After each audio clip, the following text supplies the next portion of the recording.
अस्सलाम वालेकुम, मैं हूं शाहिद हुसैन। आज की जो वीडियो है बड़ी ख़ास है। मेरे साथ राजा साकिब साहब मौजूद हैं, वॉइस ऑफ अमेरिका के लिए स्टोरीज़ करते हैं, सीनियर सहाफ़ी हैं। इनसे जानने की कोशिश करेंगे कि नगर पार करके, जो थर पार करके जो पहाड़ हैं, कीमती पहाड़ है, वहाँ से कीमती पत्थर कौन चोरी कर रहा था, और क्या जो एक सकाफ़त के साथ साथ मुस्तकबिल भी वाबस्ता है इन्हीं पहाड़ों से, और कौन जो है पाक फ़ौज के नाम पर या एफडब्ल्यू के नाम पर धंधा कर रहा था, और उसके बाद फिर अदालत को मुदाखलत करनी पड़ी, और उसके बाद फिर अदालत के हुक्म पर क्या क्या कार्रवाई अमल में लाई गई है, वो सारी तफसीलात राजा साकिब साहब से जानने की कोशिश करेंगे। इन्होंने भी स्टोरी की है इस मामले पर। राजा साहब, आपका बहुत शुक्रिया, आपने अपना कीमती वक्त दिया।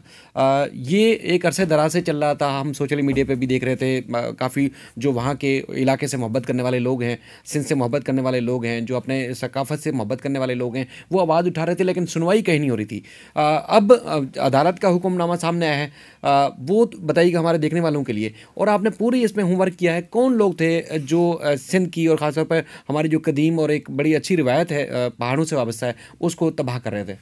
जी, बहुत शुक्रिया शाहिद साहब, आपने बिल्कुल ठीक कहा है। बिल्कुल आप ठीक कहा कि जो वहाँ के जो थरपारकर के जो लोग थे वो इस बारे में बहुत ज़्यादा अपने जज़्बात का इज़हार कर रहे थे, एहतजाज कर रहे थे कि कारंजर के जो पहाड़ी सिलसिला है, जो तकरीबन 30 किलोमीटर स्क्वायर रकबे पर फैला हुआ है, बहुत ही खूबसूरत पहाड़ी सिलसिला है। और आप और हम जब वहाँ पर गए थे तो हमने देखा था उसका जो बरसात के बाद जो उसका हुस्न है वो बहुत ही शानदार हो जाता है। और लोग जो हैं, जो ख़ास तौर पे सिंध और बलूचिस्तान के लोग हैं, वो कहते हैं कि ये पाकिस्तान का दूसरा मरी है। इतनी बिल्कुल, खूबसूरती और बिल्कुल। इतनी सब्ज़ा हो जाता है जब बरसात हो जाती है। अल्लाह ताला ने उस इलाके को इतना हुस्न दिया है।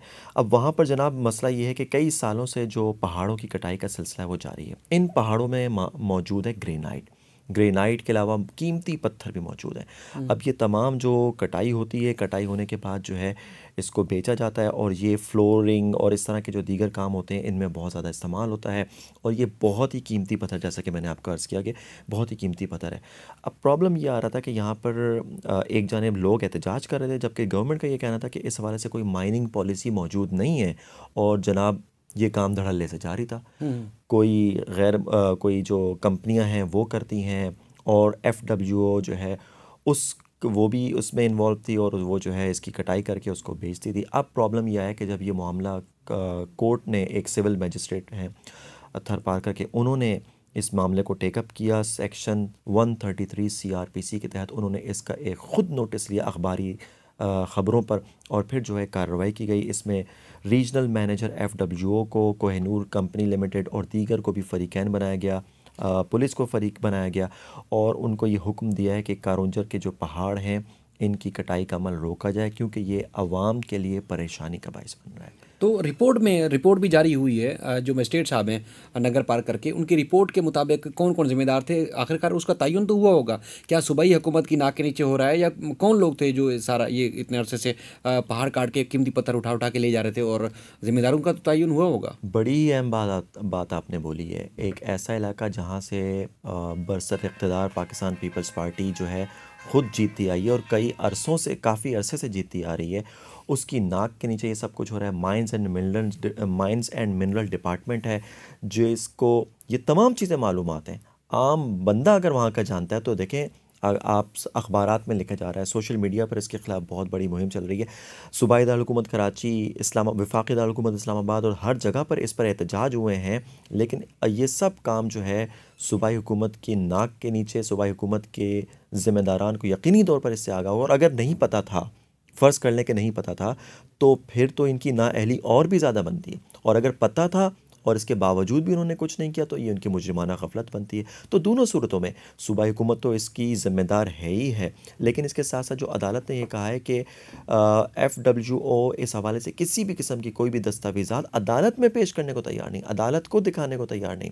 ना ही उन्होंने कोई दस्तावेज़ात दिखाए, ना कोई एग्रीमेंट दिखा रहे हैं, ना कोई एनओसी बता रहे हैं। इसके लिए देखिए बहुत सारे ऐसे इदारे हैं जो कि इन्वॉल्व होते हैं, जिसमें इन्वायरमेंट की डिपार्टमेंट होता है, मिनिस्ट्री ऑफ डिफेंस का डिपार्टमेंट होता है, इसके अलावा और दीगर डिपार्टमेंट्स हैं, वो तमाम इन्वॉल्व होते हैं। तब जाकर उनको एनओसी दिखानी पड़ती है, कोई बाउंड्री बतानी पड़ती है, हम कहाँ से कहाँ तक एक से की कटाई कर रहे हैं, कितना हम इसको करेंगे, इसमें क्या क्या क्या चीज़ें, कितना पैसा हासिल हो रहा है, उससे जो लोग हैं वहाँ पर वो उनको कितना इम्पैक्ट मिल रहा है, वो कुछ नहीं बताया जाता। अगर अदालतों को कुछ नहीं बताया जा रहा तो हमें और आपको कौन बताएगा कुछ। बिल्कुल। नंबर दो बात मैं इसमें ये ऐड करना चाहूँगा कि वो जो पहाड़ी सिलसिला है वो इंतहाई अहमियत का हामिल है। जैसा कि आपने अपने इंट्रो में भी कहा कि वो पहाड़ी सिलसिला कई तहज़ीबों को अपने अंदर समाए हुए है। बुडेसर मस्जिद है जो कि 15वीं सदी में बनी थी, बहुत ही खूबसूरत मस्जिद है। मैं और आप जब गए थे तो हमें इत्तेफाक हुआ मस्जिद देखने का भी, तो वो पत्थरों से तामीर की गई बहुत खूबसूरत मस्जिद है। इसके अलावा कई मंदिर हैं जो कि जैन मज़हब के मानने वालों के हैं, खूबसूरत मंदिर पत्थरों से तामीर किए गए। और इंसान जब उन मंदिरों को देखता है, उनकी तर्ज़ तामीर को देखता है, तो वो दंग रह जाता है कि किस तरह इतने शाहकार मंदिर कैसे तामीर किए गए। ये तो वो तमाम जगह थी जिनकी हिफाजत करना हमारी और आपकी ज़िम्मेदारी थी, जिनकी हिफाजत करना, उनको यूनेस्को की कल्चरल हेरिटेज साइट में शामिल करना, वो हमारी ज़िम्मेदारी थी। लेकिन हमने वहाँ से सिर्फ़ और सिर्फ जो है वहाँ से एक्सकेवेशन हो रही है, कटिंग हो रही है और उससे पैसा कमाया जा रहा है, और वो पैसा लोगों के जेबों में जा रहा है। और नाम इस्तेमाल होता है इदारों का, नाम इस्तेमाल होता है सूबाई हुकूमतों का। लेकिन क्या है, जो माफियाज उसमें काम कर रहे हैं वो सिर्फ और सिर्फ अपना पैसा भर रहे हैं। राय साहब, एक और चीज़ है कि जिस तरह सुप्रीम कोर्ट बार बार इस बात का इजहार करती रही है कि तमाम अथॉरिटीज़ मौजूद हैं, कानून मौजूद है, तो फिर अदालतों की तरफ लोगों को इंसाफ के लिए क्यों देखना पड़ता है? अफसरान खुद क्यों कार्रवाई नहीं करते, इदारे खुद क्यों कार्रवाई नहीं करते? और उसके बाद जिस तरह मैं पहले भी आपसे गुजारिश की कि आखिरकार जिम्मेदारों का तयन हुआ, क्या अब भी कटाई जा रही है या रोक दी गई है? क्योंकि सुप्रीम कोर्ट में बड़ी बात सुनाई दी हमने जब यहाँ कमरा अदालत में मौजूद थे, तो जज साहब ने भी, जो मजिस्ट्रेट है वहाँ के, उन्होंने भी बाद में कार्रवाई की। अब मौजूदा सिचुएशन क्या है? चूँकि आपने पूरी उसमें हिस्ट्री देखी, आपने वहाँ खुद भी जाके विजिट किया और उस कटाई के दौरान भी देखा और उसके बाद अब भी आपने रिपोर्ट किया है। बिल्कुल आपने सही कहा। Chief justice of Pakistan justice Gulzar Ahmed ने जब कराची में समाअत कर रहे थे पीर और मंगल के रोज़, तो उस वक्त भी वहाँ पर बाज़गश्त सुनाई दी, और अदालत ने इस्तफसार किया कि ये वो कौन लोग हैं जो कि वहाँ पर कारुंजर के पहाड़ों की कटाई कर रहे हैं। तो इस पर बताया गया, अदालत को बताया कि ताहम ये मामला आगे नहीं बढ़ सका। लेकिन उसी दिन, बल्कि उसके अगले दिन ही हमें ये कोर्ट का ये ऑर्डर सामने आया सिविल मजिस्ट्रेट का, और उनका ये कहना था कि इस अमल को फ़ौरी तौर पर रोका जाए। देखें, कोर्ट्स ऑर्डर कर सकती हैं, लेकिन इम्प्लीमेंटेशन का जो काम है वो बहरहाल इंतज़ामिया का है, बहरहाल हुकूमत का है।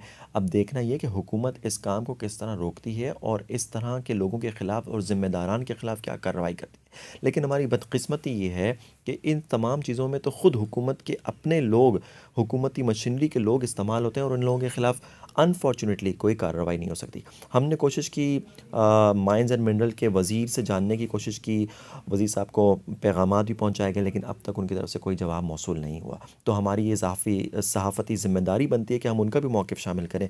लेकिन अब तक मैंने जैसा कि आपको अर्ज़ किया कि अब तक उनकी तरफ से कोई मौक़िफ़ सामने नहीं आया। अब आपका ये सवाल कि क्या ये सिलसिला बंद हो जाएगा, इस बारे में हम कुछ भी नहीं कह सकते। हमारा काम है कि हम रिपोर्ट करें, जो हक़ाइक़ हैं वो सामने लेकर आएँ, और उसके जो नतीजा निकलता है वो आवाम को, आपके जो सुनने वाले हैं, देखने वाले हैं, उनको ख़ुद ये अख़ज़ कर लेना चाहिए। तो फिलहाल अदालत का हुक्म ये है कि अब किसी किस्म की कटिंग नहीं होगी, और अगर जो ट्रक थे जिनके ऊपर से पत्थर कटाई करके ले जाए जा रहे थे वो उतार लिए गए हैं, रोक दिया गया है। बिल्कुल जी, अदालत का ये बिल्कुल वाज़ेह हुक्म है कि इस हवाले से कोई भी कटाई नहीं होगी। और ये भी कहा गया है, एफडब्ल्यूओ को भी कहा गया है कि वहाँ से तमाम जो भी अपनी मशीनरी है, और कोहिनूर जो कंपनी है उसको भी कहा गया कि वो अपनी जो मशीनरी है वो फ़ौरी तौर पर वहाँ से हटा दें। और इसके अलावा पुलिस को ये पाबंद किया गया है कि वो तमाम ट्रक्स जो कि पत्थर लाद कर शहर में, या इस शहर से मतलब उस इलाके से, उस साइट से कहीं और जा रहे हैं, तो उन सब को रोका जाए।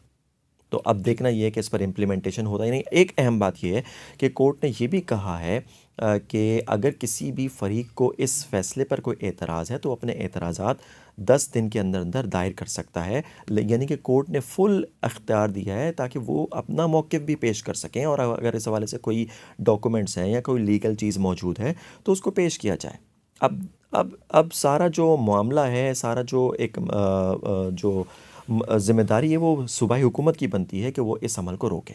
राय साहब, आपका बहुत शुक्रिया, क्योंकि बड़ी अहम अपडेट्स हैं। लोग देखने वाले हैं, जो समझने वाले हैं, जो अपने कल्चर से मोहब्बत करने वाले लोग हैं, वो इन बातों को, इनकी अहमियत को समझते हैं। इसी भी हमने कोशिश की कि अपने वीलॉग के ज़रिए ये इस मामले के ऊपर या इस इशू के ऊपर आवाज़ उठाएं, क्योंकि ज़िम्मेदारों का तयन भी होना है और उनके खिलाफ़ कार्रवाई भी होनी है। और जिस तरह सिविल मजिस्ट्रेट नगर पारकर ने पहले भी नोटिस जारी किया, उसके बाद जो है वो ना तो कोई फ़रीक दस्तावेज़ात वहाँ उन्होंने पेश की कि किसकी इजाज़त से हो रहा था, कौन करवा रहा था, किसकी तरफ पैसा जा रहा था, कौन पैसा कमा रहा था, उसका किसी ने कोई जवाब नहीं दिया। इस पर जज साहब ने ये फैसला दिया है। उम्मीद करते हैं कि जिस तरह सिंध की सकाफत, सिंध कार्ड के ऊपर जिस तरह लोग एक जज्बाती हो जाते हैं, तो अब उसी जज्बाती के अंदाज में नंगर पार करके जो पहाड़ हैं उनकी कटाई को भी रोका जाएगा, क्योंकि ये सिंध की तहजीब, सिंध का कल्चर है और हमारे ये मुल्क के लिए इंतहाई कीमती असासा है। तो इसलिए इनकी रोकथाम जो है हमारे इदारों का काम है कि इनको रोकें, और जिस तरह पहाड़ों की कटाई हो रही है, कटाई करने के बजाय इसकी हिफाजत की जाए,